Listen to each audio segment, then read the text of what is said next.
बच्चों, जैसा कि आप जानते हैं कि एनटीए नीट 24 को सही तरीके से कंडक्ट कराने में पूरी तरीके से फेल हो गया। एनटीए ने माना कि पेपर लीक हुआ है, सुप्रीम कोर्ट ने भी माना कि पेपर लीक हुआ है, लेकिन रीनीट का ऑर्डर सुप्रीम कोर्ट ने नहीं दिया। अब इस मामले को लेकर चारों तरफ से ये मुद्दा लगातार उठ रहा है कि जो नीट का एग्जाम है, इसको हटा के और स्टेट एग्जाम कराया जाए।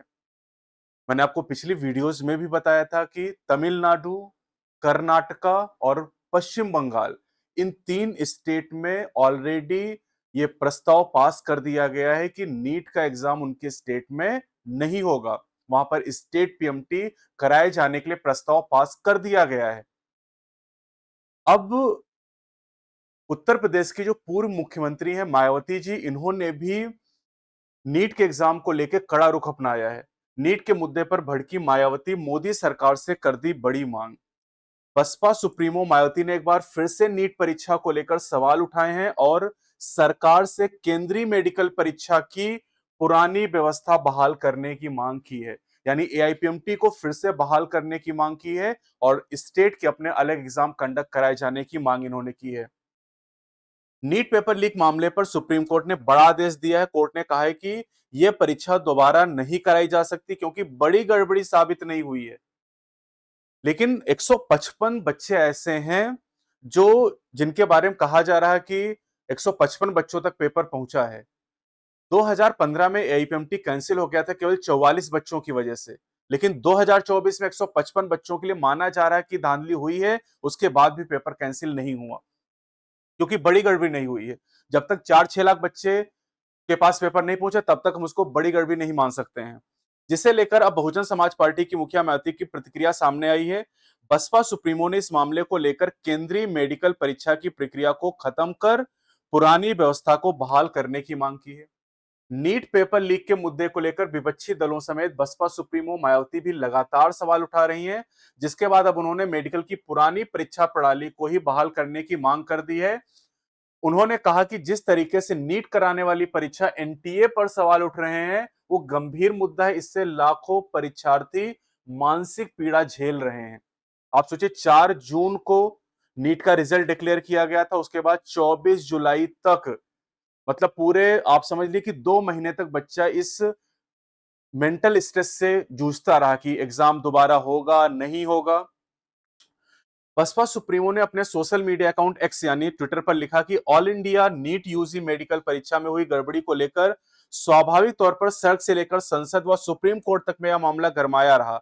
अब नतीजा चाहे जो भी हो, लेकिन लाखों विद्यार्थियों और उनके परिवार वालों को इसको लेकर हुआ दुख दर्द व मानसिक पीड़ा हमेशा सताएगी।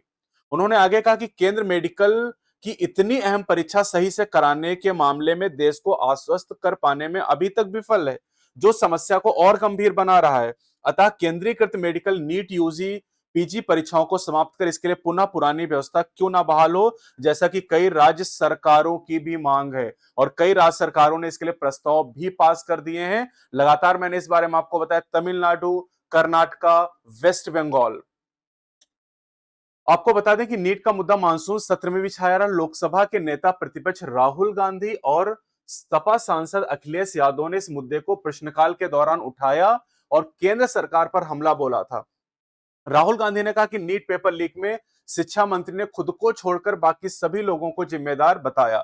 वहीं अखिलेश यादव ने यहां तक कह दिया था कि जब तक धर्मेंद्र प्रधानमंत्री पद पर रहेंगे, इस मामले की निष्पक्ष जांच नहीं हो सकती। तो लगातार अलग अलग जो लीडर हैं, अलग अलग जो स्टेट्स हैं, उनके द्वारा इस मुद्दे को उठाया जा रहा है कि क्यों ना इस एग्जाम को खत्म करके पुरानी व्यवस्था को फिर से लागू कर दिया जाए। पिछली जो वीडियो मैंने बनाई थी वेस्ट बंगाल वाली, उसमें कुछ बच्चे तो ये कह रहे हैं कि अगर इतने सारे स्टेट में एग्जाम होगा, मान लीजिए कि 30 स्टेट में एग्जाम होगा, तो हमें 30 फॉर्म भरने पड़ेंगे। नहीं, ये ऐसा नहीं होता है।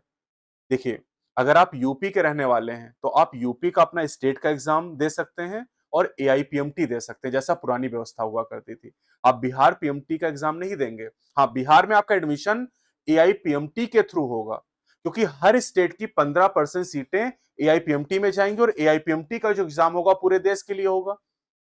और उसके बाद अलग अलग स्टेट का जो एग्जाम होगा वो उसी स्टेट के बच्चे देंगे और उस स्टेट के एग्जाम के थ्रू उस स्टेट की 85% सीट भरी जाएंगी, जिसमें बाहर का कोई स्टूडेंट, किसी दूसरे स्टेट का स्टूडेंट एडमिशन नहीं ले सकता है। जैसे यूपी में मान लेते हैं कि एक मेडिकल कॉलेज है और वहां पर 100 सीट हैं, और अगर पुरानी व्यवस्था लागू की जाती है तो यूपी सीपीएमटी फिर से होगा, जिसके थ्रू 85 सीट उस स्टेट की भरी जाएंगी और 15 सीट एआईपीएमटी के थ्रू भरी जाएंगी। एआईपीएमटी का एग्जाम पूरे देश का हर बच्चा दे सकता है, जबकि यूपी सीपीएमटी का एग्जाम केवल यूपी का ही बच्चा देगा। तो यूपी के बच्चे जो एग्जाम देंगे उनके थ्रू 85 सीट भरी जाएंगी और एआईपीएमटी के थ्रू 15 सीट भरी जाएंगी। बहुत सीधा सा लॉजिक है। अगर कोई बच्चा महाराष्ट्र का रहने वाला है तो महाराष्ट्र पीएमटी जो होगा, तो महाराष्ट्र पीएमटी या एमएससीईटी होता था, तो उसके थ्रू 85% सीट स्टेट की भरी जाएंगी और 15% जो सीट होंगी वो एआईपीएमटी के थ्रू भरी जाएंगी। तो इतने फॉर्म नहीं भरने पड़ेंगे। बहुत सारे बच्चे इस चीज के लिए कमेंट कर रहे हैं कि सर इतने सारे फॉर्म हमें भरने होंगे। नहीं, इतने फॉर्म नहीं भरने हैं। अगर स्टेट पीएमटी और एआईपीएमटी होता है तो उस केस में 2 फॉर्म आपको भरने होंगे, एक अपने स्टेट का और एक एआईपीएमटी का। हाँ, ये अलग बात है कि अगर एम्स अपना अलग एग्जाम कराता है तो उसका एक अलग फॉर्म आपको भरना होगा। जिपमर अपना अलग कराता तो उसका अलग फॉर्म भरना पड़ेगा। लेकिन अगर ये 4 फॉर्म भरेंगे तो 4 चांस भी तो आपको मिल रहे हैं। ये भी तो आप देखिए, आप पूरे साल मेहनत करते हो, नीट का 1 दिन होता है एग्जाम देने का, और उस दिन आपकी तबीयत खराब हो गई, कुछ भी हो गया, आप देर से पहुंचे 1 सेकंड, आप एग्जाम नहीं दे पाएंगे। यहां पर आपको कई सारे मौके मिलेंगे, जैसे मुझे मिले थे। मैंने 2010 में जब पेपर दिया था, मैंने यूपी सीपीएमटी दिया, एआईपीएमटी दिया, एमयू का एग्जाम दिया, बीएचयू का एग्जाम दिया, एम्स का एग्जाम दिया। इतने सारे एग्जाम दिए और सिलेक्शन हो गया। 3 एग्जाम में सिलेक्शन ही हो गया था। एआईपीवीटी दिया था, उसमें प्री वेटनरी टेस्ट होता था, उसमें भी सिलेक्शन हो गया था। तो चांसेस भी बढ़ेंगे। भाई अगर मान लीजिए अभी एक एग्जाम का फॉर्म आप भरते हैं, उसमें मान लीजिए 1500 रुपए आपका खर्च होता है, 4 एग्जाम का भरेंगे तो 6000 रुपए तो खर्च होगा, और 4 चांस आपको मिल जाएंगे एक ही साल के अंदर। तो जो पुरानी व्यवस्था थी वो इससे ज्यादा बेहतर थी, और साथ ही साथ वहां पर बच्चे के पास ज्यादा चांसेस भी थे। और जो इतनी बड़े लेवल पे ये, क्योंकि इतने बड़े लेवल पे एग्जाम कंडक्ट कराना भी बहुत आसान काम नहीं, 25 लाख बच्चों का एग्जाम कंडक्ट कराना। अब स्टेट वाइज जब एग्जाम होगा तो एक स्टेट को अपना 1 लाख बच्चों का एग्जाम कराना है, वो इजिली कंडक्ट कराया जा सकता है। तो आपके सजेशन भी मैं चाहता हूं कि आप क्या चाहते हैं कि क्या नीट ही चले या फिर स्टेट पीएमटी कराए जाए। और कई सारे स्टेट इस मुद्दे में लगातार अपना काम कर रहे हैं और वो नीट को हटाने का काम कर रहे हैं, हटाने की कोशिश कर रहे हैं। तो आगे जो भी अपडेट होगा मैं आपको बताऊंगा।